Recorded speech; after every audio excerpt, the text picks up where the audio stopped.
Chapter 68 Transcending Ego. We are way more than what we see about ourselves. By being born into this world, we completely forget who we are from the point of view of our spirit or our soul, and we are forced to build up an image about ourselves so we can integrate and interact with the others in our current society.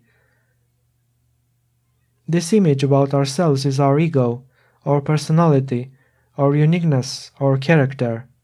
It is who we think we are from what we see and think about ourselves, and also from what the others think we are. It is our own image in the world, which needs to reinforce and reshape itself every day. The ego self can be very useful for a while, but soon, as we practice, learn, understand more, and progress on our spiritual path, we discover that we need to start remembering who we really are and what is our purpose here on this planet in this lifetime. We need to transform as the butterfly does. We need to emerge from our cocoon. We need to be a full human being. We cannot be complete and act only from our own ego, which is a self-creation of our mind.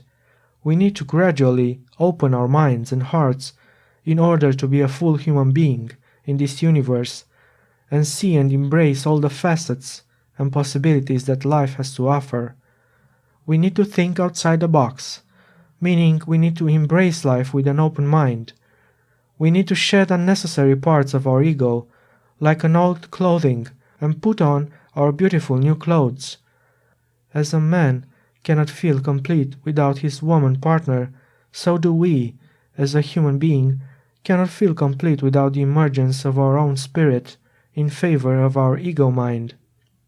We are not only our thinking minds, we are way more than that. That's what a spiritual path is for, to allow us to grow gradually, to understand, to manifest love in our lives, to become wiser in order to understand our life better, to feel the reality of oneness.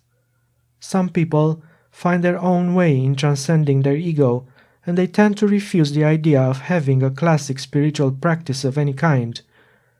By not having a steady practice like meditation, yoga or body mindfulness, practicing presence or being here and now, praying, reciting mantras, or any other practice that there may be, whose main purpose is to silence the ego mind, bring mindfulness, and open the heart, their effort will only gradually reinforce their ego mind and make it harder to detect. On the other hand, by having a steady spiritual practice, the whole process of awakening oneself and reaching the higher self is more natural, as we are walking on a path that has been previously created by others during thousands of years of dedicated searching for the meaning of life, spanning many different religions, faiths, and belief systems. So by dedicating our precious time to indulging into reading spiritual texts, practicing meditation, praying, practicing healing, Reiki, arts, yoga, dedicating our resources to serving others as well, and being kind, loving, compassionate, and forgiving towards anyone we meet, always have an open heart and an open mind, seeing the aspects of life through clear eyes, we are getting closer to living our lives from our higher self, and this will plant the seeds of awakening in the fertile soil of our souls. By allowing them to grow, with time, they will trigger our gradual awakening. Awakening and awareness have innumerable levels.